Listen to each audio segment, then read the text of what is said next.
This is part 3 of our 4-part Caregiver series. You can find the links to all parts in the description below.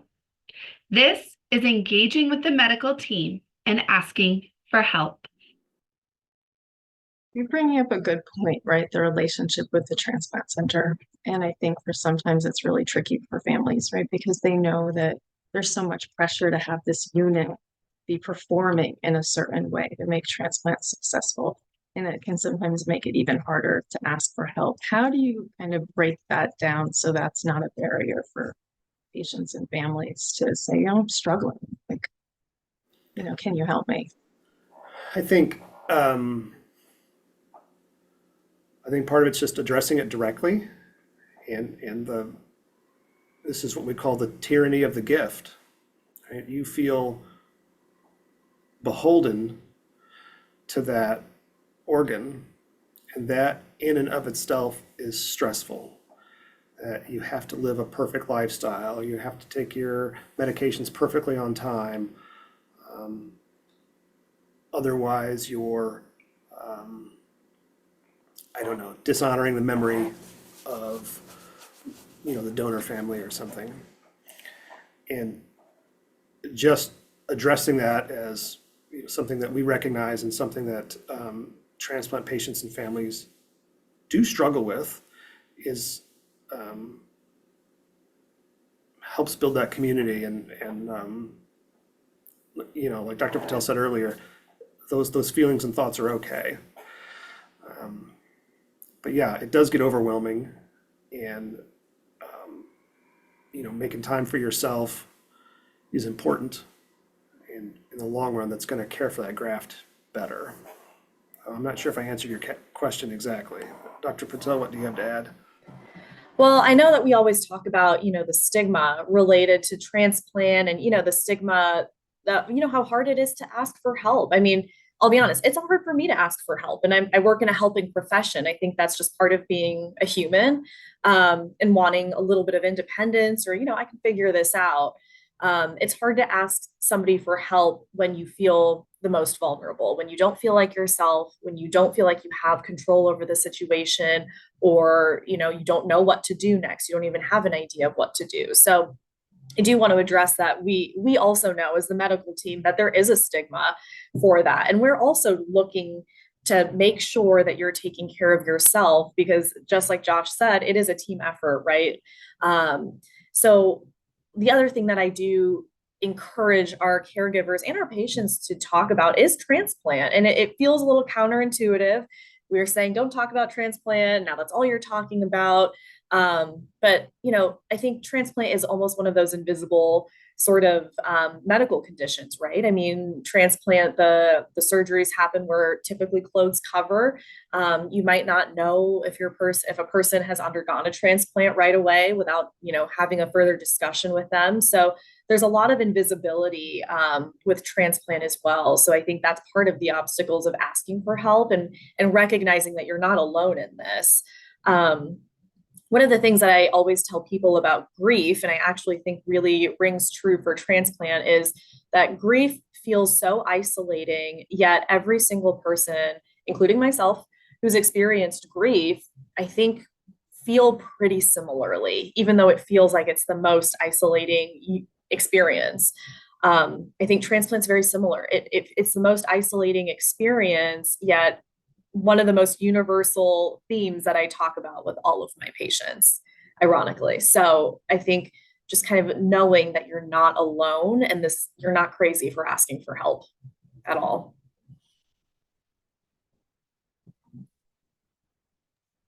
What kind of, caregivers often want to prepare, right? Whether it's preparing for the transplant, preparing for the caregiving needs. What kind of resources or education do you suggest that they access before to help them kind of navigate the situation a little bit easier? Jump in. Or if you want to go. Okay, sorry. Okay. No, that's okay. I mean, we do quite a bit of psychoeducation beforehand, but I think in my experience, what has worked the best to help people is working to try and connect them with other transplant recipients. We run a modest support group, and the support group is popular enough that it runs itself. But meeting people who are going through the same stuff you are, and they have a different way of explaining it because they're not a provider. I had a guy in support group one time tell me, well, everything you told me, Joshua, was true, and then nothing you told me was true. And he said, you said this would happen, and those things happened, but it didn't happen the way I thought it was. And of course, I confronted him. What did you think was going to happen? He goes, I don't know. And transplant is scary. And so building a community beforehand makes it less scary. But talking to other transplant patients, I try to talk to patients about steering away from Dr. Google. Sometimes it's hard to suss out that information.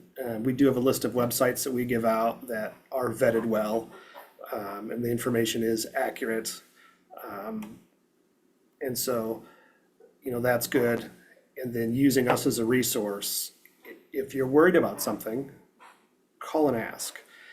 So I think the benefit of having a social worker on the team is it's interesting what I think that patients and families are afraid to ask their physician. And that's a different relationship, but they have no problems asking me. My role is different. It seems less formal somehow. And so I offer that opportunity for everybody. If something weird comes up, just any passing thought, just give me a call. Let's talk about it.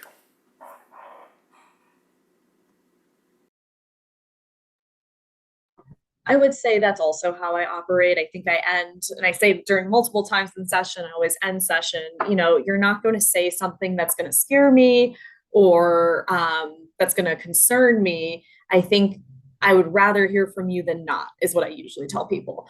I know I mentioned this previously. I think my biggest piece of advice for caregivers is not to wipe your calendar clean.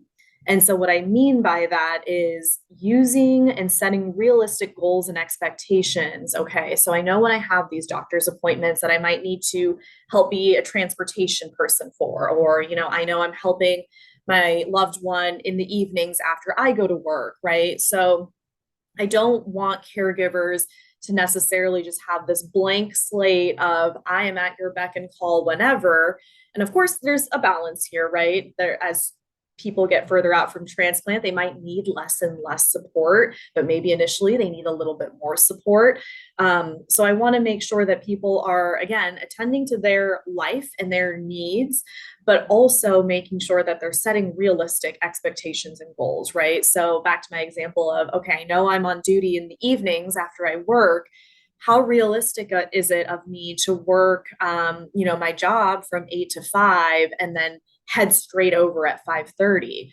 Where's my time to eat? Where's my time to what I call be human, right? Like go to the bathroom, just take a moment to close your eyes and breathe or look out the window, just small things like that. So if we're constantly scheduling all of these things, we're not really scheduling time for ourselves. So that is my biggest tip for caregivers.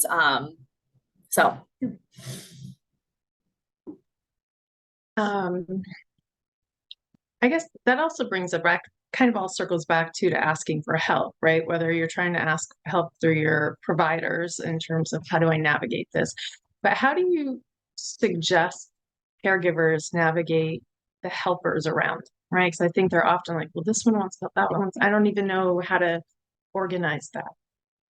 Do you have any suggestions or, I don't know, online tools that you guys use or recommend to help caregivers maybe organize or take help from those around them? Are there any specific tools, right? Because I think it's also hard for caregivers to accept help from the outside. And there's often, I know it's a conversation I have a lot, that people really want to be helpers, right? And if you can give them something to do, it makes them feel good and it may take some of the burden off of you.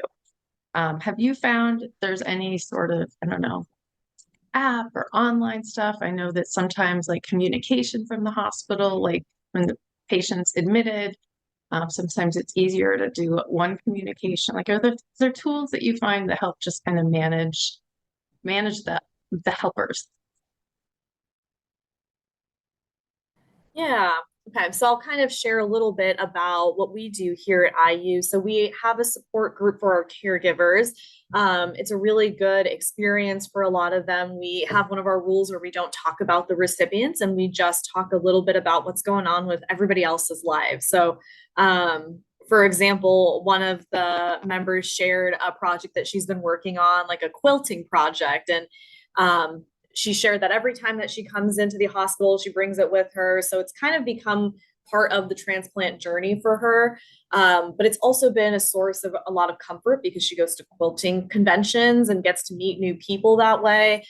So we talk about things like that. So in terms of resources, I think ultimately, even branching out and finding, caregiver support groups, a lot of our caregivers say that they found a lot of support through social media, and that there's a lot of groups for caregivers through ALF or the National Kidney Foundation or things like that. So if there's not anything in your immediate area, I definitely recommend searching online for some of these online support groups, because I find that the transplant community is very small, but also very supportive of their own.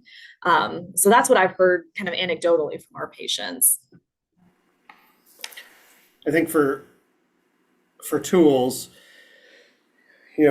let's set this up. The caregiver is there, and then they're surrounded by family saying, what can we do? What can we do? What can we do? What can we do? I tell the caregiver, give them something to do. And so, this cousin wants to help. Have that cousin come and feed the dog or walk the dog. Well, I can do that.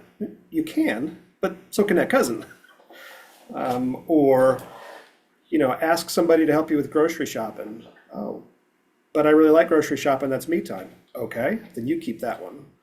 Or we get a lot of feedback of driving to downtown Indy is really stressful for me. Right? Do you have somebody in your life who doesn't mind driving? And that's a piece they can take from you. But being really a sort of intentional and sort of doling it out task by task. And when I work with people in coming up with dividing it up that way, my thought as a social worker is, how can I make sure that there's somebody in the home 24/7 in case there's some sort of bizarre emergency?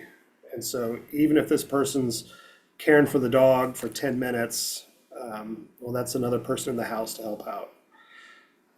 So another person, have them do dishes and laundry. And the caregiver says, well, I can do that. I know, but so can they. And then I offer it in this way that you're providing them an opportunity to feel helpful. And so everybody's happy. And so sort of put that strength or onus on them. Your family wants to be helpful. Let them be helpful. Task them with these things. They're happy to do it.